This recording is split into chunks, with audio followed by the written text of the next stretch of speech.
Good morning to fellow Kenyans. We stand here as the team of Kenya Kwanza, and we want to speak to the issue of the now defunct BBI bill. We are all aware that the Supreme Court made a landmark ruling yesterday, and for some people, maybe the full import of that judgment is yet to register. But we want to emphasize some very critical points in our statement today so that Kenyans can be fully seized with the implications and damage that has been caused or inflicted on the Kenyan people by this process that was full of sound and fury, and at the end of the day signifying nothing. Our statement is dated Friday, 1st April 2022. First, the Supreme Court of Kenya, the Apex Court of the Republic of Kenya, under Article 163 of the Constitution, has on Thursday, March 31st, 2022, declared null and void the Constitution of Kenya Amendment Bill 2020, popularly known as the Building Bridges Initiative. While we laud the brave decision of a majority of the men and women at the highest court of the land, it is not lost on Kenyans or to Kenyans the colossal sum of money spent by the promoters of this unconstitutionality. We are aware that the Building Bridges Initiative Task Force spent approximately 10 billion Kenya shillings of public money in hotels, purportedly for collecting public views on the now declared unconstitutional Bill 2020. Further, we are aware that some accounting officers particularly violated the provisions of Section 66(1) subsection A of the Public Finance Management Act of 2012 by using public funds to finance the hefty expenses associated with the popularization of the BBI initiative.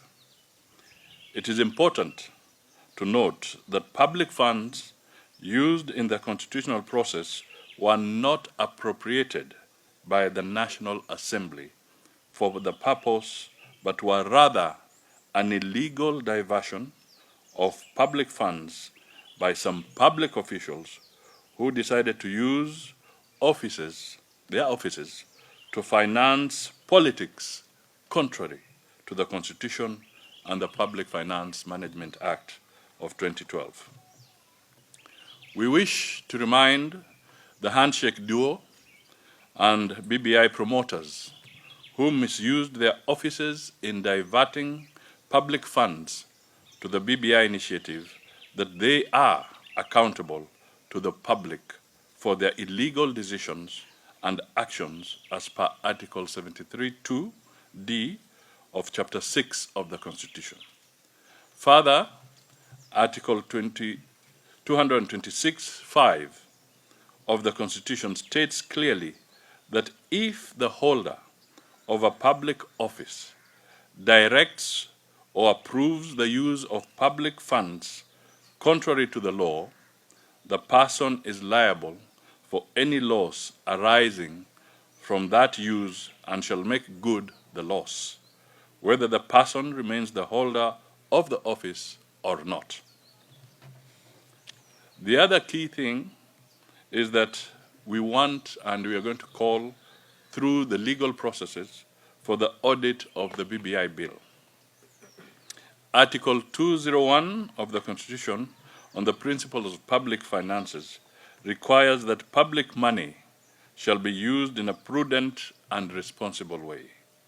While the Supreme Court has decisively dealt with the unconstitutionality of the BBI circus, the determination of prudence in the use of public funds in the illegality is placed under the ambit of the Auditor General as per Article 229(5) of the Constitution. Section 37 of the Public Audit Act 2015, the Auditor General, upon request by Parliament, is required to conduct forensic audits to establish fraud, corruption, or other financial improprieties.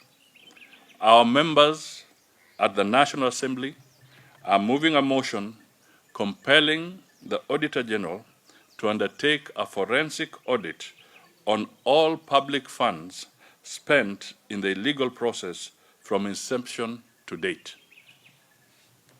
It is now clear the illegality and fraudulent dictation to Kenyans of an illegal process that has cost the Kenyan government huge sums of money, funds that ideally should have been channeled to other urgent needs of Kenyans, is now well manifest in Azimio charades.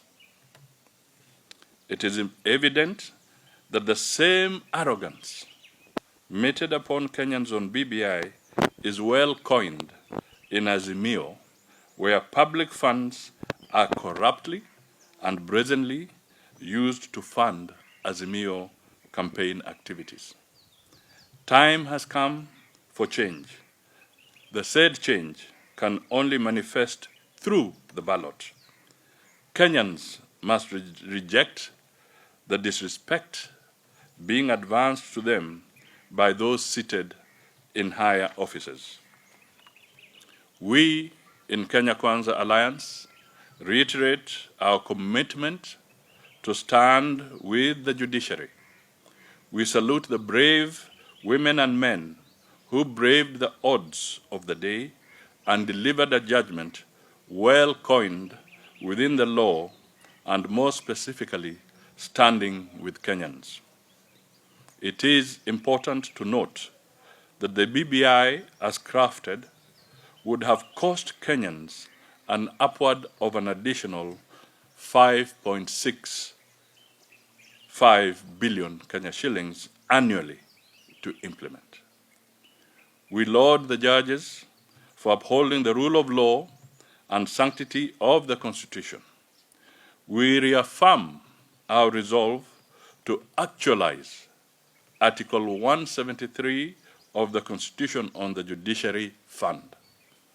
We applaud the Supreme Court for standing together with the people in their commitment to jealously guard and defend the sanctity of the Constitution. We are therefore reminded that, and I quote Abraham Lincoln, "It is apparent that the people are the rightful masters of the cause." Masters of the cause. It is apparent that the people are the rightful masters of the cause, not to overthrow the Constitution, but to overthrow the men who pervert the Constitution. Time is nigh for the Kenyan people to send the handshake brothers home.